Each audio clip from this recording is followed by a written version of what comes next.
Buenas tardes. Estamos ante el escritor Teodosio Larte Espinosa. Teodosio Larte actualmente es profesor titular de la Universidad Nacional Enrique Guzmán y Valle, La Cantuta de Chosica. En poesía ha publicado Cincel, Sabina es también Junio en Ayacucho, Biografía del Pan, Rapicha, Carta a los Trabajadores de la Educación, entre otros. En narrativa, Moico, en radio, El Zapallo que quiso ser como la vi.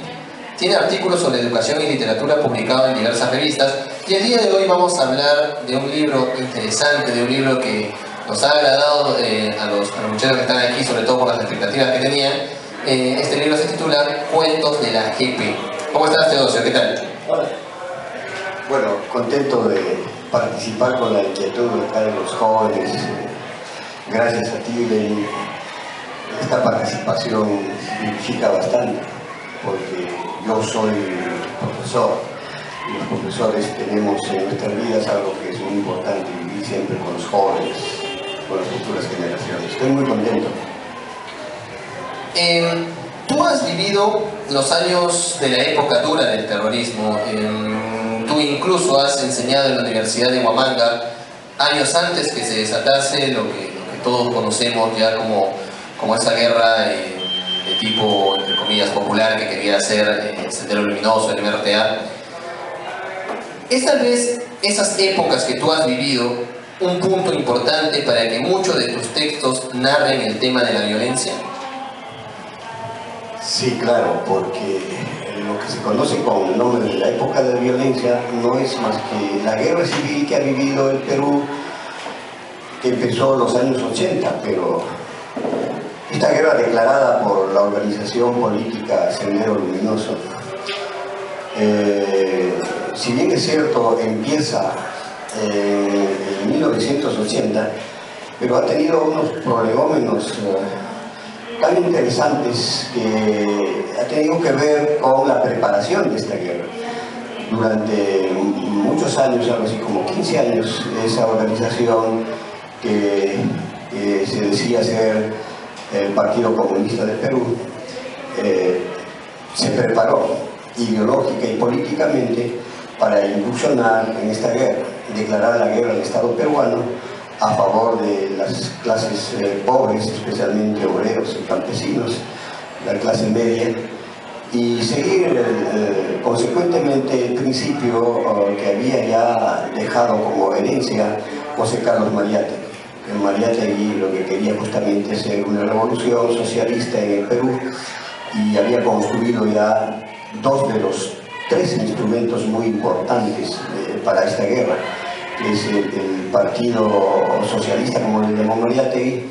En segundo lugar, el Frente Único, es decir, la participación organizada de todas las clases explotadas en el Perú, y ya había inclusive planteado los principios de lo que sería el ejército del pueblo, el ejército popular, que no llegó a culminar Mariátegui porque se murió de una enfermedad muy joven, claro, pero dejó pendiente, y justamente el Partido Comunista prosigue esta tarea y logra organizar un ejército propio y declarar la guerra al Perú, y empieza pues en los años 80, ¿no? Hasta el 92 en que cae su líder.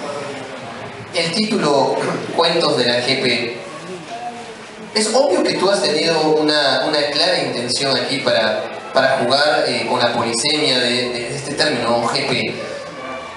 Sin embargo, un lector, la primera lectura que podría darle un lector es un significado casi masivo, que todo el mundo quiere interpretar, que se trataría como cuentos de la gran puta, pues, ¿no?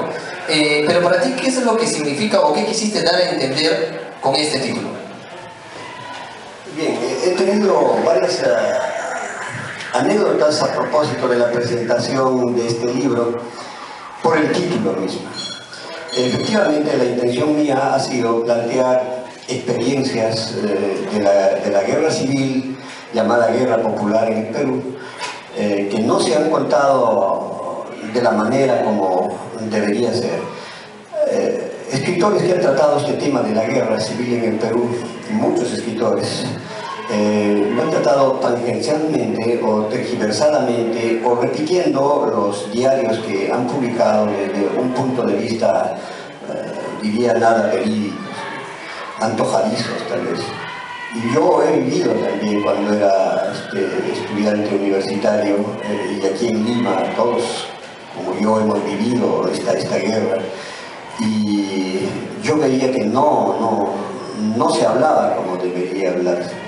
Bueno, cada uno tiene libertad de plantear, ¿no?, sus experiencias, y este libro recoge mis experiencias propias, de lo que ha ocurrido desde el punto de vista de los protagonistas, de los participantes de esta guerra. Por eso es que dije, yo que he vivido y conozco cómo ha sido este asunto, y los que han escrito, incluyendo Vargas Llosa, que también ha escrito este tema en Itume en los Andes, donde describe una guerra, una justicia popular, decía porque hay la necesidad de contar de los mismos protagonistas. Muchos de los personajes de este libro han sido protagonistas de esa guerra, y esa ha sido mi intención, escribir temas de la guerra popular.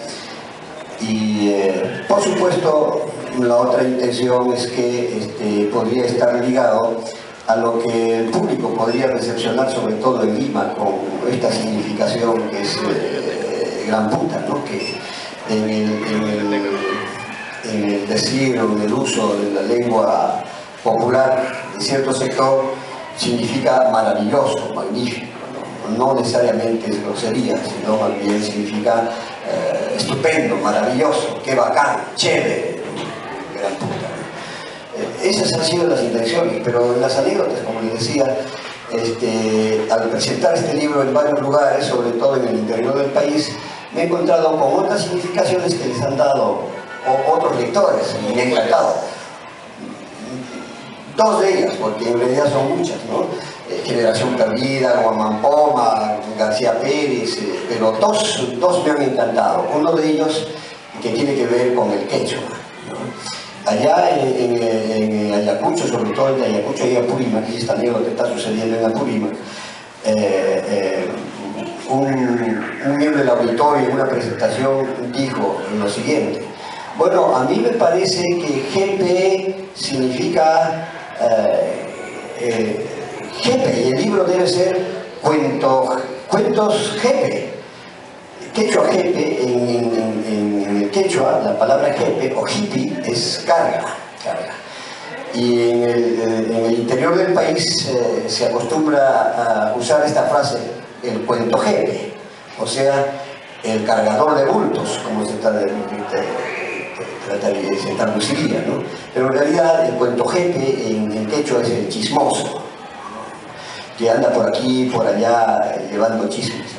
El cuento jefe. Pero a mí me contó, y lo recepcioné, y lo repito siempre en otras presentaciones, me gustó esta interpretación, el cargador de cuentos, porque es muy metafórico, muy hermoso, y yo me siento un cargador de cuentos en ese sentido. La otra anécdota es cuando se refiere a Guamampoma. Otro lector dijo que para él podría ser Guamampoma, y se suscitó un debate. ¿Por qué Guamampoma? Felipe Guamampoma no tiene nada que ver, ha sido un cronista indio del siglo XVI y no tiene ninguna relación con el tema de este libro, le decía otro lector. Y pues le respondió el primero en el sentido de que sí, porque Guamampoma también quiso escribir cosas reales que sucedieron en esa época, cuando había una fuerte discriminación, ¿no?, sobre todo a la raza aborigen, y que fue perseguido también de alguna manera y prohibido su libro, así como en el caso de los comentarios reales del Inca Garcilaso de la Vega, que fue prohibida su lectura y su publicación, ¿no? Y que ya San Martín el Libertador ha tenido que ya sacar una resolución para que se publique después que había sido excomulgado. Algo interesante del libro es que a la primera lectura te atrapa y tú puedes leer los textos sin problemas. No te vas a enrevesar tanto en la técnica narrativa, algo que a partir del siglo XX y más aún con el boom latinoamericano y mucho más los fanáticos de Mario Vargas Llosa van a intentar practicar estos tecnicismos narrativos, pero que no se va a observar aquí en tu libro, sino que atrapa más por la temática que tú puedes narrar. ¿Sientes algún tipo de rechazo al tecnicismo narrativo? Y además, algo que un lector también podría observar, y algo que me pasó a mí, es que cuando yo vi el libro por primera vez, no conocía la editorial, ¿no? La editorial tiene un término sugerente, ¿no? Editorial Mano Alzada. Mano Alzada. Y segundo, que en las solapas yo observaba también que a las personas que le han publicado la editorial, tenemos por ejemplo De Puño y Letra de Abimael Guzmán, y tenemos Ya no soy, simplemente somos de Osman Morote. ¿Cómo te sientes al haber publicado en esta editorial y junto a estos hombres tan recordados entre los años 80 e inmortalizados en la actualidad? Claro, para responderla, partiendo de tu segunda pregunta, sin merecerlo me siento parte de la historia. Me hubiese gustado. Yo decía, por ejemplo,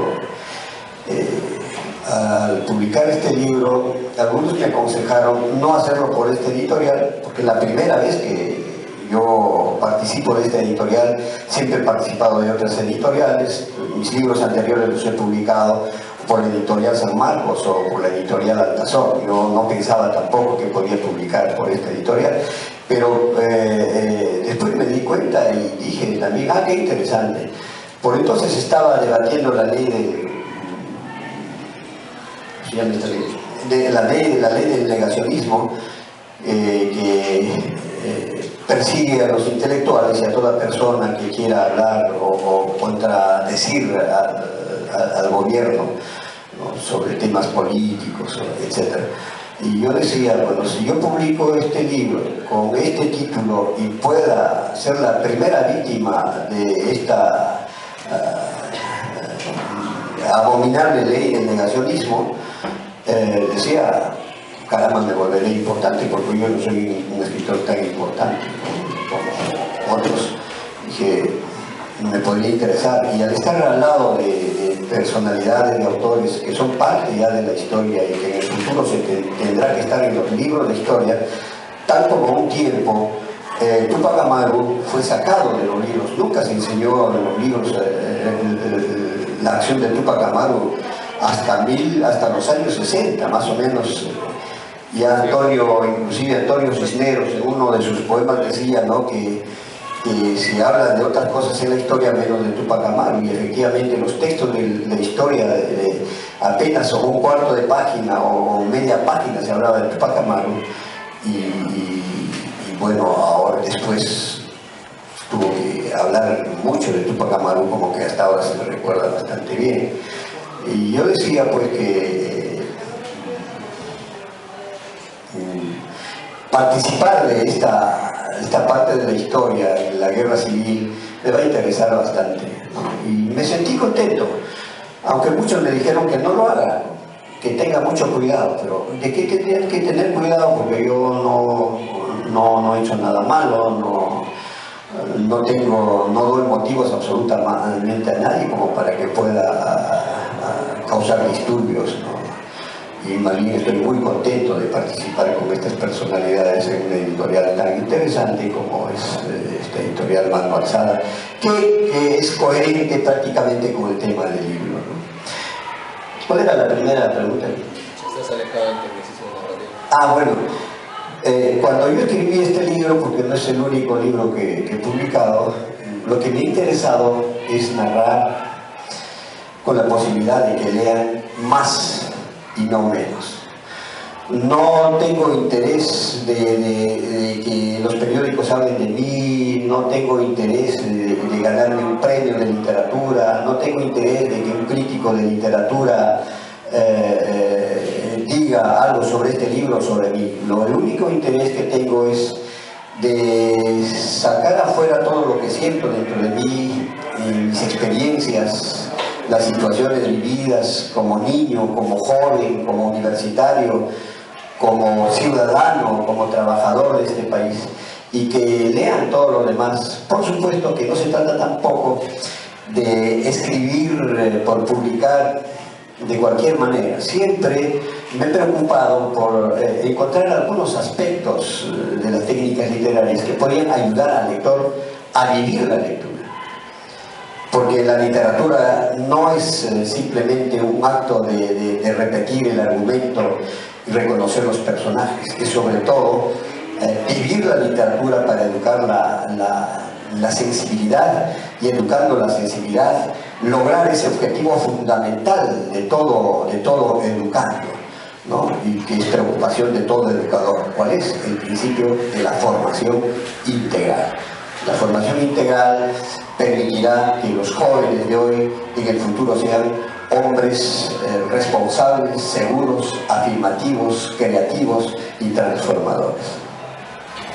Uno de los cuentos más logrados del libro se titula Amalgamantia, en donde observamos una fina ironía y mucho de interpretación que podemos darle aquí. Amalgamantia puede traducirse como una amalgama de todo, y una amalgama de todo que se da en nuestra política. Y vamos a observar aquí a tres personajes. Vamos a observar al ciego, vamos a observar al cojo y vamos a observar al sordo. El ciego tiene la posibilidad de ver el futuro y de aconsejar a la gente. El sordo y el cojo van a ayudar a explotar esta habilidad que tiene el ciego. Para más adelante, el cojo, que es una especie de dirigente o jefe, el cojo llega a ser presidente, un futuro presidente de la República, cuando ya había ostentado el cargo de alcalde. Una interpretación: el cojo es el presidente. ¿Por qué? Porque el presidente siempre tiene un pie del cual cojear. El ciego es el premier, porque es un hombre que no puede ver todo o que muchas veces se hace ciego. El sordo es aquel que dirige la Suprema Corte y por eso que no escucha todo lo que se le quiere decir. Jesús María es nombrado ministro del Interior, pero que en realidad fue un personaje que se conoció de manera improvisada y se le nombró jefe de campaña, como diciendo que el ministro del Interior es un improvisado. Y Gudelia es una muchacha que brinda su cuerpo a estos tres personajes, y ella va a dirigir el Parlamento como diciendo que el Parlamento es una prostituta. ¿Cuál es la intención que le diste a este cuento? ¿O crees que lo que has mostrado aquí es cierto y seguirá tal vez siendo cierto en nuestra historia del Perú? Hay un dicho muy interesante que dice, al buen entendedor pocas palabras, ¿no? Y efectivamente, he tratado de ironizar la realidad de nuestro país en 5 personajes en realidad. Participan, pero simbólicamente, no es que sean cojos de verdad, ciegos de verdad, o sordos, o prostitutas de verdad, ¿no? O homosexuales, porque el quinto personaje es un homosexual, ¿no? Al final van a tener que participar toda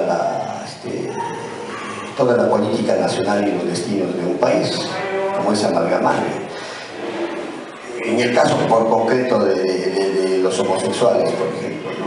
Los homosexuales están exigiendo institucionalizar su situación y ser modelos de vida, ¿no?